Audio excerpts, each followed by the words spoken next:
Hello, I'm Colin Murphy and you're watching The Blizzard of Odd, the show which proves that every last one of us is a TV programme waiting to happen. Take a look at this hidden camera footage. What could possibly happen next? That guy is pretty good. That guy's you, by the way. What? Yeah, it's you. Really? Well, hey! Point is, Colin, not everything is worth watching. Not everyone deserves it. Colin? Colin? Yeah? What are you doing? A TV show. It's a monitor, not a TV show. Right, so what's that then? It's a TV show, but only just. It's The Blizzard of Odd, and it's got these things in it. This is wrong.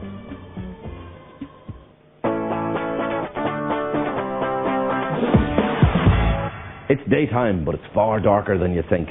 TV at 3 in the afternoon, it'll have you sitting on the edge of your coma. Bono in searingly pretentious cinematic ode to the secular delights of style, sex and materialism.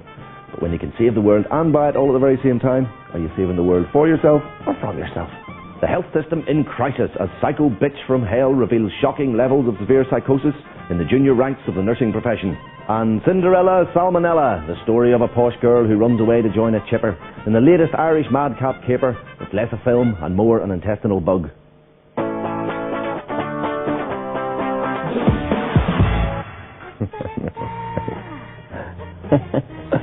It's the stuff you might watch in crusty pyjamas at 3:30 in the afternoon, and it's not telly. It's boxed depression. Boxed depression that's beyond tablets. Watching daytime TV, if you're not in institutional care, is in itself suspicious behaviour. But watching RTE's all-new The Afternoon Show is like laughing at a plain girl who's had a crude makeover on a daytime TV show, and now her old friends think she's too funky, while she's not quite funky enough to make new friends.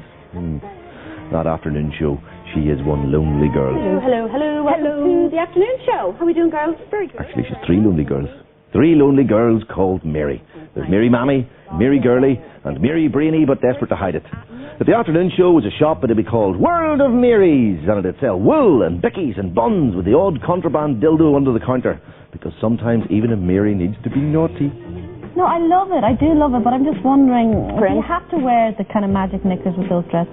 Oh, Mary, you are a risky little minx. Which Hollywood love rat is dating Nicole Kidman? It must be The Afternoon Show. What? You mean The Afternoon Show dating Nicole Kidman? The Afternoon Show is a lesbian, a group sex-loving lesbian. Good God, those Marys are even bolder than I thought. Now, World of Marys is the replacement show for World of Morty and Marys, which was exterminated earlier this year when it was deemed to be a world gone stale. But The Afternoon Show is new. It's fresh TV. Fresh as right now. But if fresh is your only requirement, why not point the camera at a newly laid turd? Wouldn't that fulfill the afternoon viewing public's entertainment? No, extratainment needs. A lot of us this morning woke up to very sad news for that poor guy in his early 20s who was diagnosed. He's officially now diagnosed with VCJD. And today in our cookery spot, burgers with brain scrapings. Ask your butcher if you're worried. Ask him where that meat comes from. Ask your butcher if you think you've got a deadly brain disease. Ask your doctor, surely.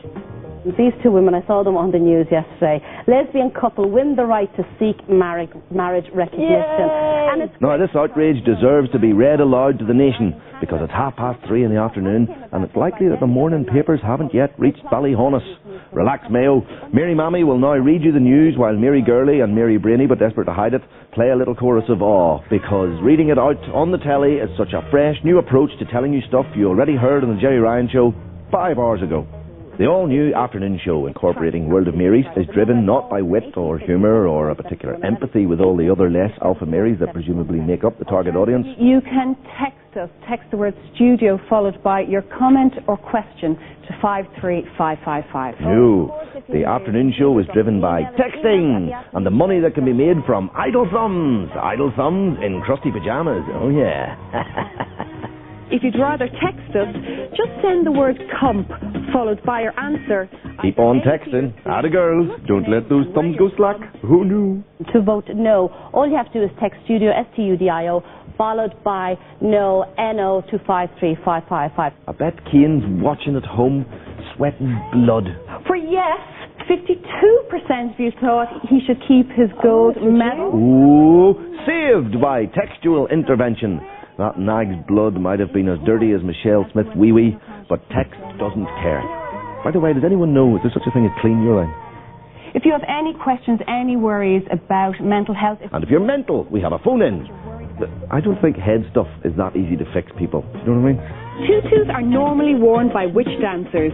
Text us. Dear God, I don't know if I'm voting for tutus or mental illness or chemically treated horses. I don't know if I'm fat or depressed or suffering from burger brain. And all the Marys are starting to look and sound the same. Help me, Mary. Well, just a moment to recap on the state of the country. Your phone calls and texts this afternoon have been coming in rabid, pig-ignorant and crassly ill-informed. So keep them calls coming. Over to you, Mary Brainy. Thanks, Mary Mammy. And Thora from Nath says she'd never buy anything that was advertised on TV. Thora points out that products people really want don't need TV ads. Just look at marijuana. Good point, Thora. Though I have seen this ad for dope recently. I'm Phil Coulter, and these are the songs I love so well. There you go. Dope you can smoke through your ears. It's my product of the week. Over to you, Mary Gurley. Gosh, Mary Brainy, your hair makes you sound so smart. Now, girls, maybe you're 2 or 3 ounces overweight. You'll never be popular if you keep eating food. Food, don't do it. Meow! Woof! Kitten. The 3 Marys, the creme de la femme of the bottom of the barrel. Next! Welcome back. Now, caller Elizabeth says, David, we've gone mad on celebrities. Now, daytime TV, it's not only full of Marys, it's also full of Daves as well. Though men don't care much what's on the TV, they only care what else is on TV. The Beckhams have become the biggest stars. David McWilliams, a kind of economics wonder kid, TV's VIP of GDP. Actually, we think it's a GIT with all the charm of a handsome reptile. You said about Kerry McFadden and Brian McFadden, they are popular. Do you think they've any idea why they are popular? No one has any idea why they're so popular. Do you, for example, have Brian McFadden on the phone, says, Max, I want this story out, this is the way I want to do it, what do you think? Now, David wasn't born for this kind of twaddle, and he knows it. Would you take any responsibility for yourself that you yourself have benefited from and fueled the story frenzy? And he knows that if he pauses enough in mid-sentence, it'll make him look like he cares. And Max Clifford has profited enormously from this cultural development. Now, a good TV interviewer needs tenacity, veracity, elasticity. And by that, I mean the ability to stretch one very tedious interview to the very brink of the boredom stroke switch channels threshold. You gotta look good. You gotta look good in many different combinations of shirt and hair. Oh no, it's him! Who let him back on the telly? The majority of write-ups is Euroflop, Chris Doran and stuff like this, you know, but it can be quite hard to look back on. Poor Chris, he took a ride on the gravy train, but broke the first rule. He spilt the gravy. Briefly, what have you learned? I've learned, Absolutely nothing. Sacre bleu, she said it for me. Art is moral passion plus entertainment. Moral passion without entertainment is propaganda. But entertainment without moral passion is television. And television without any single redeeming feature is this. Now, Jill has 2 men fighting over her. She's engaged to both Craig and Stuart. Now, she's having relationships and she's got children with both men. And today she reckons she's going to choose one of them. Now, it's taken her 3 years to get to this point, so which man is it going to be? She should marry one and live with the other. The only logical answer, honestly. It would be fair to say that you don't get on. Reaction cam my arse. That's scum cam. Trisha, she speaks the secret language of the scum children. No, Jed, never. I'd never marry you. And you can't move in either. And as far as I'm concerned, all I want you for is sex. You have a bit of a moral dilemma now, don't you? Is it good to laugh at mentalers? You don't get that kind of dilemma when you watch Pat Kenny. Maybe you do.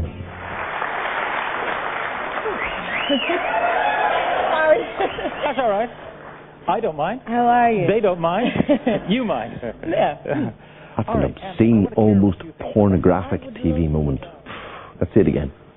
Oh, the only thing more perverse than showing that footage again would be to show it again in slow motion with music. Let's see it in black and white. Oh yeah, that's dramatic. That's the stuff. Ho, ho, ho, ho. Sorry, now where were we? Oh yeah, Chosen is a supernatural mystery series set in Dublin. And if you're not an insomniac or a shift worker, you'll never have heard of it, because Chosen is buried so deep in the graveyard slot, you don't turn this programme on, you exhume it. The last time RTE had any success in the fantasy drama area was this.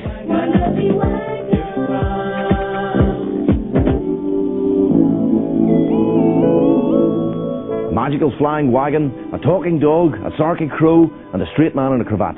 Fine. It's still more believable than 7 X-Factor rejects from 7 different parts of the globe, all sharing a huge central Dublin apartment with no visible means of support.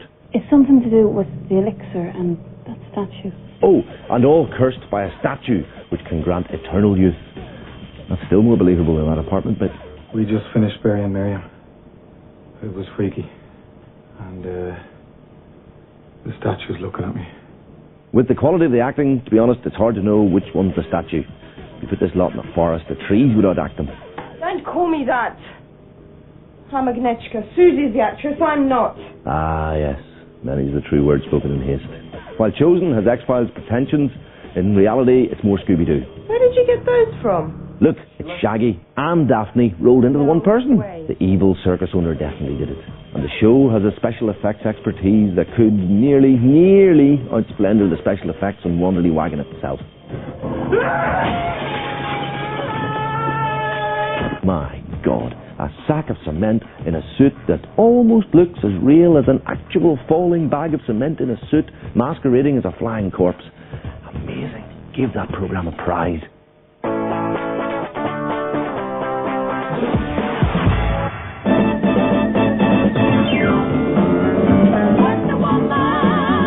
She wore high-heel go-go boots and a corset that sent her liver down into her left thigh. She had a drain pipe where other women have a rib cage. She used a magic lasso to make naughty men tell the truth. You must now tell the truth. And she came from a tribe of Amazonian women who lived on an island where no man has ever set foot. No, I love it. I do love it, but I'm just wondering, do you have to wear the kind of magic knickers with those dresses? She came from the afternoon show studio. Why, it all makes sense. Oh, that's why Wonder Woman was so attached to her wonder knickers. The biggest, most magicest knickers in the universe have been the subject of more than one show. Oh, yeah. But the nice TV show touch I always admired was Wondy's ability to change from her work clothes to her superhero outfit just by spinning around like an exploding Tasmanian dust devil.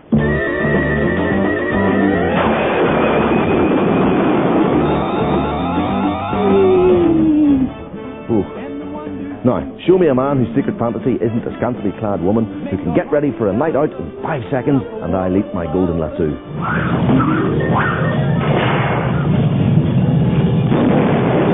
Now, Wonder Woman crept into my boyhood world in the mid-70s as a welcome relief from all those predictable 70s TV storylines. You know, boy meets girl, boy loses girl, boy gets talking car. You know the one. In fact, it could be the bubonic plague. The plague in 1942. But the Wonder Woman episode that always stays with me is the one about the posh Irish ponce who brought the bubonic plague to Washington. A brand new outbreak of bubonic plague originated here in 1976. It's true, as Wonder Woman told me. Our story begins in a freight container masquerading as LaGuardia Airport. A plague-ridden Lord Lucan disembarks from the Shannon flight. Darling, would you ring up the Irish legation? Ask for Kevin Doyle. He's chief of protocol. And be sure to tell him that I would appreciate it if some fuss were made. In fact, a very large fuss. Oh, he's clearly about it. But what did the Doilies do? He got him into their country. And that was nearly the beginning of the end of the world. The year is 1942, or 1976. Carbon dating tests on those hairstyles proved inconclusive. Secret scientific tests are in progress at a secret scientific location. You mean you're creating a very small earthquake? And that's not just the effect caused by the explosion. With this piano, I can blow up the world. But Lord Lucan wants that quake machine for his own bad ends. I'll take the Pluto file, please. Only Wonder Woman can stop him. But of course, for much of every episode, Wonder Woman went round in deep purdah as Thunder Frump.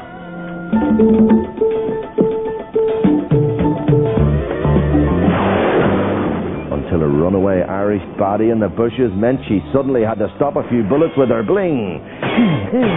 Oh yeah, And that's when all the fun started in my boyhood. Wonderpants. Ow. Things get serious when Lord Lucan gives the plague to Professor Quakemeister and steals his Quakealizer. I'm glad you're feeling better, Professor. Oh, thank you for your concern. I'm glad to be alive for many reasons. I'm slightly worried that my world-destroying machine has gone missing, but otherwise I just have a touch of the bubonic plague. I'll be right as rain in a day or two. Lord Lucan detonates the world-destroying machine, and Wundy takes her knickers into the fray. Is there anything I can do to help stop these tremors? Yes, you could put your clothes back on for a start. Integral calculus is always problematical. Why, those are the finest save-the-world breasts I've ever seen.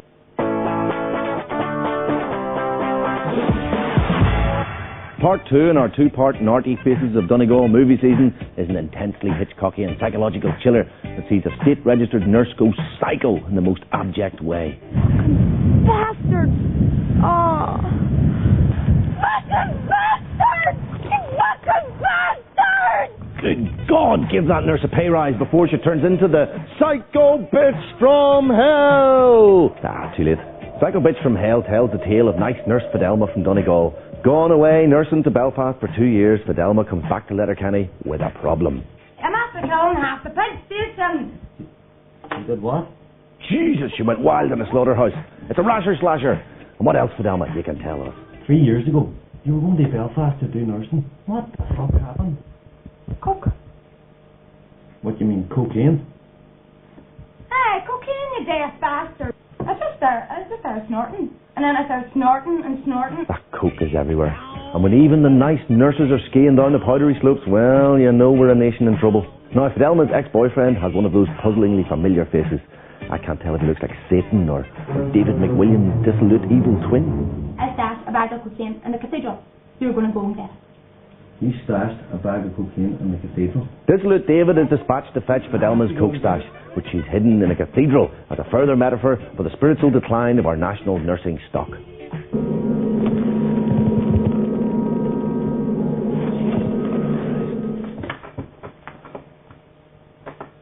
Well, that makes me think that this film is actually a clandestine anti-drugs and nursing propaganda film. They never tell you how to take drugs properly in either of those films.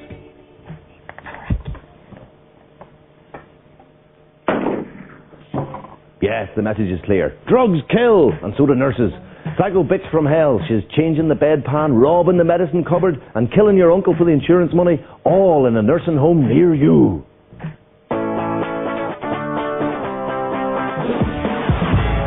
For such an avowed pacifist, Bono knows a hell of a lot about bombs. Lately, he's been teaching us how to dismantle the nuclear kind, but Bono's biggest bombs have been this sort, the inert sort, straight-to-video film releases that failed to explode at the box office. The film that he wrote himself, $1 Million Hotel, was a critical flop and a financial disaster. And this one, the one he championed and appeared in with Rattle and Hum director Phil Joannou, turned out to be an artsy collection of soulless ideas, all packaged up as a modern romance about, well, ego and shopping. Ah, Entropy, a dynamic fragrance for a modern man. Hello. Hey, Jake. It's Bono here. Hey, you bastard. How's the tour coming? Well, that's why I'm calling.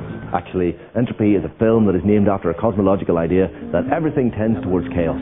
A good example of entropy is having a presidential election decided by a video postcard from a madman. What are you doing with the babe? Oh, her?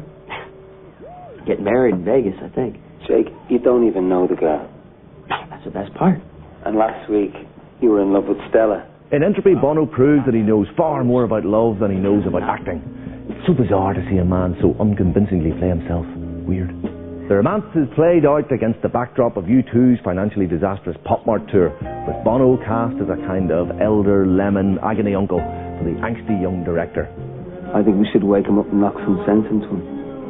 What do you think?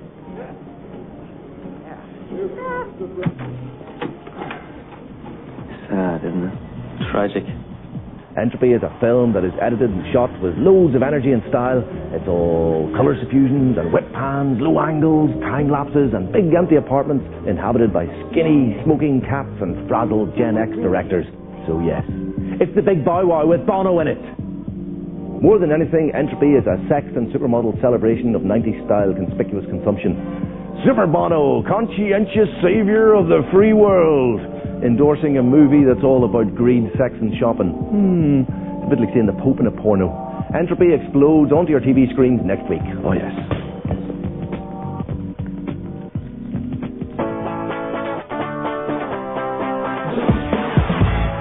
The premise for a full-length feature movie, The Humble Batter Burger, would seem an unlikely, if tasty, option. But The Batter Burger is the star of The Halo Effect, a new Irish comedy that's been battered by the critics. Okay, some critics. Because some other critics treat the truth about Irish films, well, a bit like many women treat the truth about childbirth. It's a conspiracy of silence. And it's not until you're sitting in that cinema feeling like you've been rammed up the arse by all 75 volumes of the Irish Film Board funding manual that the truth dawns. Many Irish films are shite.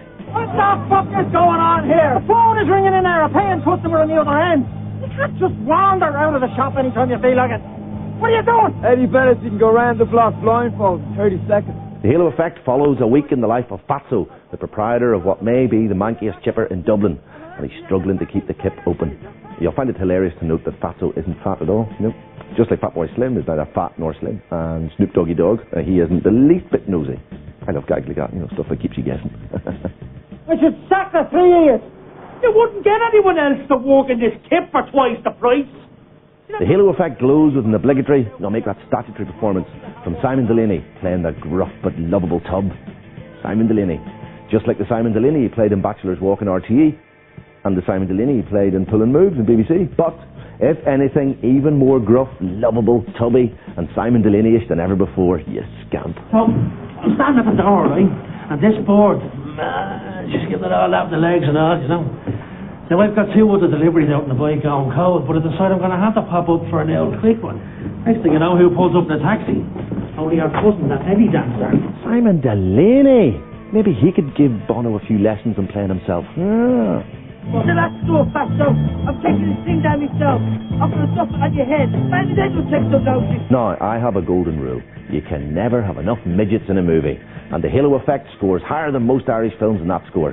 And if you manage to incorporate your midget into a dream sequence or an electrocution scene, now that is midget movie magic. Yay!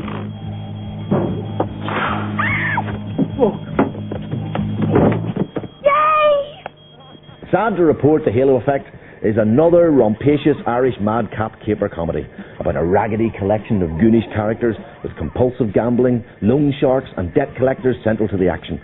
The love interest even comes in the form of a posh bird who leaves her posh life to find herself. Find herself by working in a chipper in Dorset Street. Answer the phone or do some cooking or something. She'll find herself all right. She'll find herself a lot fatter. What do rich people know about love? Huh? Nothing. There's nothing romantic about being rich. Nothing romantic, maybe. And nothing believable either. If you're a posh bird choosing to work in a chipper, then the only believable storyline would be that you're a posh bird with a drug problem. And this posh bird's only problem is that her parents sent her to the wrong acting school. And who elected you as head of the union? You! Shut up! Golden Gay! It mightn't be Oscar-winning stuff, but The Halo Effect does get our Golden Gully Award for most gratuitous but effective film insult of the year.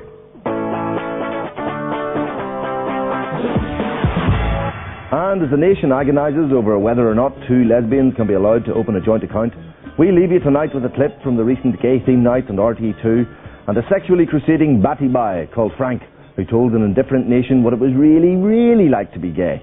Good night. Cheeky.